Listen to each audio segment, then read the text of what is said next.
వ్యభిచారము చేయవద్దని చెప్పబడిన మాట మీరు విన్నారు గదా. నేను మీతో చెప్పినదేమనగా, ఒక స్త్రీని మోహపు చూపుతో చూచు ప్రతివాడు అప్పుడే తన హృదయమందు ఆమెతో వ్యభిచారము చేసిన వాడగును. నీ కుడికన్ను నిన్ను అభ్యంతరపరచిన ఎడల దాని పెరికి నీ యొద్ద నుండి పారవేయుము. నీ దేహమంతయు నరకములో పడవేయబడకుండా నీ అవయవములలో నొకటి నశించుట నీకు ప్రయోజనకరము గదా. నీ కుడి చెయ్యి నిన్నభ్యంతరపరచిన ఎడల దాని నరికి నీ యొద్ద నుండి పారవేయుము. నీ దేహమంతయు నరకములో పడకుండా నీ అవయవములలో ఒకటి నశించుట నీకు ప్రయోజనకరము గదా. తన భార్యను విడనాడువాడు ఆమెకు పరిత్యాగ పత్రిక ఇయ్యవలెనని చెప్పబడి ఉన్నది గదా. నేను మీతో చెప్పినదేమనగా, వ్యభిచార కారణమును బట్టిగాక తన భార్యను విడనాడు ప్రతివాడును ఆమెను వ్యభిచారిణిగా చేయుచున్నాడు.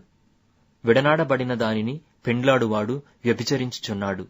మరియు నీవు అప్రమాణము చేయక నీ ప్రమాణములను ప్రభువునకు చెల్లింపవలెనని పూర్వికులతో చెప్పబడిన మాట మీరు విన్నారు గదా. నేను మీతో చెప్పినదేమనగా, ఎంత మాత్రము ఒట్టు పెట్టుకొనవద్దు. ఆకాశము తోడనవద్దు, అది దేవుని సింహాసనము. భూమి తోడనవద్దు, అది ఆయన పాదపీఠము. యెరూషలేము తోడనవద్దు, అది మహారాజు పట్టణము. నీ తల తోడని ఒట్టు పెట్టుకొనవద్దు. నీవు ఒక వెండ్రుకనైనను తెలుపుగా గాని నలుపుగా గాని చేయలేవు. మీ మాట అవునంటే అవును, కాదంటే కాదు అని ఉండవలెను. వీటికి మించునది దుష్టుని నుండి పుట్టునది. కంటికి కన్ను, పంటికి పళ్ళు అని చెప్పబడిన మాట మీరు విన్నారు గదా. నేను మీతో చెప్పినదేమనగా, దుష్టుని ఎదిరింపక నిన్ను కుడిచెంప మీద కొట్టివాని వైపునకు ఎడమచెంప కూడా త్రిప్పుము. ఎవడైనా నీ మీద వ్యాజ్యము వేసి నీ అంగీ తీసికొనగోరిన ఎడల వానికి నీ పైవస్త్రము కూడా ఇచ్చివేయుము. ఒకడు 1 మైలు దూరము రమ్మని నిన్ను బలవంతము చేసిన ఎడల వానితో కూడా 2 మైళ్లు వెళ్ళుము. నిన్నడుగువానికిమ్ము. నిన్ను అప్పు అడుగగోరు వాని నుండి నీ ముఖము త్రిప్పుకొనవద్దు. నీ పొరుగువాని ప్రేమించి నీ శత్రువును ద్వేషించుమని చెప్పబడిన మాట మీరు విన్నారు గదా.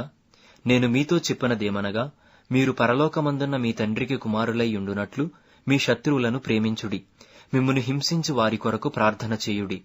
ఆయన చెడ్డవారి మీదను మంచివారి మీదను తన సూర్యుని ఉదయింపజేసి నీతిమంతుల మీదను అనీతిమంతుల మీదను వర్షము కురిపించుచున్నాడు. మీరు మిమ్మును ప్రేమించు వారినే ప్రేమించిన ఎడల మీకేమి ఫలము కలుగును? సుంకరులను అలాగు చేయుచున్నారు గదా. మీ సహోదరులకు మాత్రము వందనము చేసిన ఎడల మీరు ఎక్కువ చేయుచున్నదేమి? అన్యజనులను అలాగు చేయుచున్నారు గదా. మీ పరలోకపు తండ్రి పరిపూర్ణుడు గనుక మీరును పరిపూర్ణులుగా ఉండెదరు.